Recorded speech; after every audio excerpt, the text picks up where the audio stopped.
మూసీ పునరుజ్జీవ పథకంలో కీలక అడుగు పడింది. Godavari drinking water scheme phase 2-3 పథకానికి ముఖ్యమంత్రి రేవంత్ రెడ్డి నేడు శంకుస్థాపన చేయనున్నారు.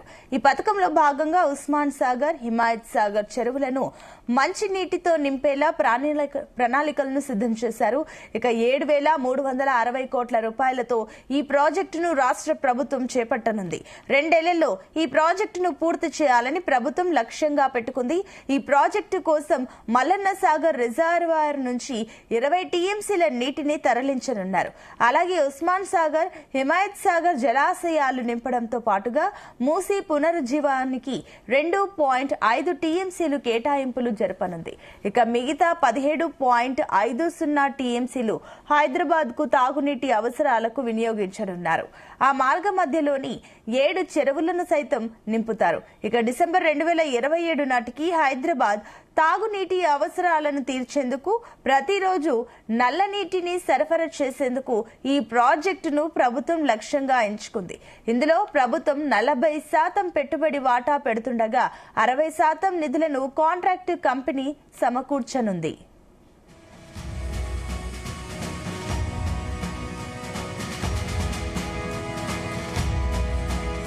ఇదే అంశానికి సంబంధించి మరిన్ని డీటెయిల్స్ మా కరెస్పాండెంట్ సతీష్ అందిస్తారు. సతీష్.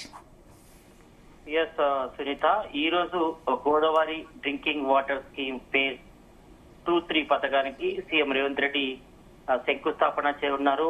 ఇప్పటికే ఈ పథకానికి సంబంధించి కూడా మరి ఒక డిజైన్ కూడా చేయడం జరిగింది. మరి ఇప్పటికే ఇటు ఉస్మాన్ సాగర్, హిమాయత్ సాగర్ చెరువులను కూడా మంచినీటితో నింపేలా కూడా ప్రణాళికలు కూడా సిద్ధం చేస్తున్నారు.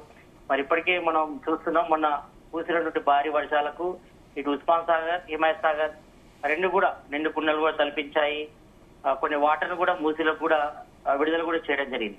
కాబట్టి ఇటు రాబోయే రోజుల్లో హైదరాబాద్ ప్రజలకు మరి మంచినీటి సౌకర్యం కల్పించేందుకు మరి 2 చెరువులు ఉస్మాన్ సాగర్, హిమాయత్ సాగర్ 2 చెరువులు కూడా మంచినీటితో నింపి మరి హైదరాబాద్ వాసుల దాహాన్ని తీర్చేందుకు కూడా రాష్ట్ర ప్రభుత్వం ప్రణాళికలు కూడా సిద్ధం చేస్తుంది. ఎందుకంటే వేసవి కాలంలో కూడా కొంతవరకు వాటర్ సోర్స్ ఇబ్బందులు కూడా తలెత్తాయి. కాబట్టి మరి ఈ నేపథ్యంలో ఈ యొక్క ఫేజ్ 2, ఫేజ్ 3 పథకానికి కూడా శంకుస్థాపన చేయనున్నారు. మరి యొక్క మంచినీటితో నింపే ప్రణాళికలు సిద్ధం కూడా చేస్తారు. మరి దాదాపు 7,360 కోట్ల రూపాయలతో ఈ ప్రాజెక్టు కూడా రాష్ట్ర ప్రభుత్వం చేపట్టనుంది. దాంతో పాటు ఇటు మూసీ పునరుజ్జీవ పథకంలో ఇది ఒక కీలక అడుగని చెప్పుకోవచ్చు. ఎందుకంటే ఇటు మూసీ పరివాహక ప్రాంతాల్లో కూడా మొత్తం ముక్కు మూసుకుపోయే పరిస్థితులు ఉన్నాయి, మొత్తం కంపు కొడుతున్న పరిస్థితి. కాబట్టి మూసీ సంబంధించిన క్లీనింగ్ ఏదైతే ఉందో ఆ క్లీనింగ్ కూడా చేపడతాము. మరి మూసీలో కూడా మరి మంచినీటి సౌకర్యం అంటే మంచినీటి పారే విధంగా చేస్తామని కూడా ఇప్పటికే పలుమార్లు సీఎం రేవంత్ రెడ్డి స్పష్టం చేశారు. మరి మూసీ పరివాహక ప్రాంతాల్లో మరి మంచినీటి సౌకర్యంతో పాటు ఇప్పటికే ఇటు ఇతర దేశాల్లో కూడా ఒక పర్యటన కూడా వెళ్ళివ్వడం జరిగింది. మరి ఆ రాష్ట్రాల్లో కూడా ఆ దేశాల్లో కూడా మరి మూసీ సంబంధించి ఒక పునరుజ్జీవ పథకాన్ని తీసుకొచ్చి మరి అదందరికీ ఒక పర్యాటక కేంద్రాలు చేయడం, 2 వైపులా కూడా దానికి సంబంధించి ఇటు ప్రైవేటైజేషన్ సంబంధించిన సంస్థలు తీసుకురావడం, ఇటు ప్రభుత్వం అటు ప్రైవేటు భాగస్వామ్యంతో ఇటు మూసీ పునరుజ్జీవ పథకాన్ని కూడా తీసుకురావడం జరుగుతుంది. మరి మూసీని డెవలప్మెంట్ చేయడం అంటే అందులో ఉన్నటువంటి మొత్తం చెత్త చెదారం కానీ, మురికి కుప్పం కానీ ఇదంతా కూడా క్లీన్ చేయడంతో పాటు మరి మూసీలో కూడా మంచినీటితో నింపడం కానీ చేసేందుకు కూడా రాష్ట్ర ప్రభుత్వం ఈ యొక్క ప్రాజెక్టు కూడా చేపట్టింది. మరి దాదాపు 7,360 కోట్ల రూపాయలతో ఈ ప్రాజెక్టు కూడా చేపడుతున్నారు. మరి 2 ఏళ్లలో ఈ ప్రాజెక్టు పూర్తి చేయాలని కూడా రాష్ట్ర ప్రభుత్వం లక్ష్యంగా పెట్టుకుంది. ఈ ప్రాజెక్టు కోసం ఇటు మల్లన్న సాగర్ రిజర్వాయర్ నుంచి 20 టీఎంసీల నీటిని తరలిస్తున్నారు. అలాగే ఉస్మాన్ సాగర్, హిమాయత్ సాగర్ జంట జలాశయాల నిండడంతో పాటు మూసీ పునరుజ్జీవానికి దాదాపుగా 2.5 టీఎంసీల కేటాయింపులు కూడా జరుగుతుంది. మరి మిగతా 17.5 టీఎంసీల హైదరాబాద్ తాగునీటి అవసరాలు కూడా వినియోగించుకుందుకు ఒక డిజైన్ కూడా చేయడం జరిగింది. మరి దీని ద్వారా మరి డిసెంబర్ 2027 నాటికి హైదరాబాద్ తాగునీటి అవసరాలు తీర్చేందుకు కూడా ప్రతిరోజు నల్ల నీటి సరఫరా చేసేందుకు కూడా ఈ ప్రాజెక్టు ప్రభుత్వం లక్ష్యంగా ఎంచుకుంది. మరి ఇందులో మరి ప్రభుత్వం షేరు 40% పెట్టుబడి పెడుతుండగా మరి 60% ప్రైవేట్ కాంట్రాక్టర్లకు కూడా సమకూర్చుతున్నారు. కొన్ని కంపెనీలతో కూడా ఆల్రెడీ టైఅప్ కావడం జరిగింది. దీనికి సంబంధించి కూడా సెక్రటరియట్ లో కూడా పలుమార్లు సీఎం రేవంత్ రెడ్డి పలు కంపెనీలతో కూడా రివ్యూ మీటింగ్ కూడా చేపట్టడం జరిగింది. ఎందుకంటే ఇటు మూసీ పునరుజ్జీవంలో భాగంగా ఒకటి మూసీ సంబంధించిన పరివాహక ప్రాంతాల డెవలప్మెంట్స్ తో పాటు మరి చుట్టువైపులో కూడా మరి కమర్షియల్ కాంప్లెక్స్ కానీ ఇతరత్ర అంటే ఇటు ప్రైవేటైజేషన్ సంబంధించి కూడా కంపెనీస్ కూడా తీసుకొస్తాము. మరి ఇటు ఇతర దేశాల్లో ఉండే విధంగా అంటే పారే విధంగా మరి అటువైపు అంటే రెండు వైపులా ఇటు మూసి సాగర్ ప్రాంతాలు రెండు వైపులా కూడా ఒక పర్యాటక కేంద్రాలు వేసి మరి మూసి సుందరీకరణ కోసం కూడా మరి చర్యలు కూడా చేపడతామని కూడా ఇప్పటికే సీఎం రేవంత్ రెడ్డి చెప్పారు. వాళ్ళ డిజైన్లు కూడా పరిశీలించడం జరిగింది. ఆ మధ్యనే వివిధ దేశాలు కూడా వెళ్ళొచ్చారు. మరి అక్కడ జరుగుతున్నటువంటి ప్రాసెస్ ఎట్లా జరుగుతుంది దానిపై కూడా ఇప్పటికే ఒక టీం కూడా వెళ్ళి వచ్చింది.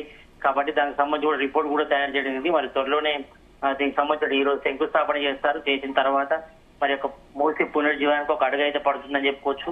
మరి హైదరాబాద్ వాసుల దాహాన్ని తీర్చడంతో పాటు అదేవిధంగా సేమ్ టైం ఇటు టూరిజం డెవలప్మెంట్స్ తో పాటు మరి మూసి పునరుజ్జీవంలో భాగంగా మరి మూసి క్లీనింగ్ అదేవిధంగా మూసి పరిసర ప్రాంతాల్లో డెవలప్మెంట్ సంబంధించి కూడా అన్ని చర్యలు చేపట్టేందుకు కూడా ఈ పథకం ఎంతో ఉపయోగపడనుంది. ఎందుకంటే గత బీఆర్ఎస్ గవర్నమెంట్ లో కూడా మరి క్లీనింగ్ చేస్తామన్నారు. కానీ గత బీఆర్ఎస్ గవర్నమెంట్ లో ఓన్లీ సుందరీకరణ పైన మాత్రమే దృష్టి పెట్టారు.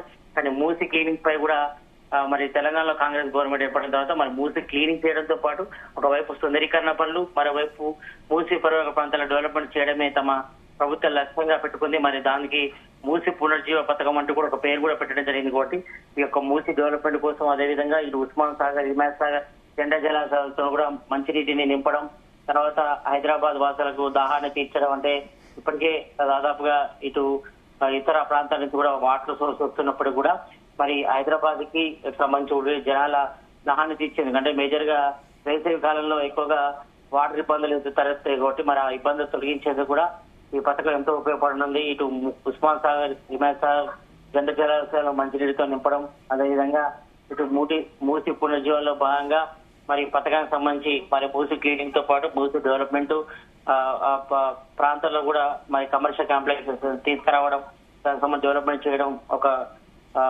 ప్లాన్ కూడా సిద్ధం చేయడం జరిగింది. కాబట్టి మరి త్వరలోనే దీనికి ఒక అడుగు పడుతుంది. మరి ఈ రోజు మాత్రం ఇటు మూసి పునర్జీవ పథకంలో భాగంగా మరి ఇప్పటికే ఈ పథకానికి సంబంధించి కూడా Godavari drinking water scheme phase 2-3 పథకాన్ని కూడా ఈ రోజు సీఎం రేవంత్ రెడ్డి శంకుస్థాపన చేయనున్నారు. కాబట్టి ఇది ఒక మూసి పరిసర ప్రాంతాలకు మాత్రం ఒక శుభసూచకంగా చెప్పుకోవచ్చు.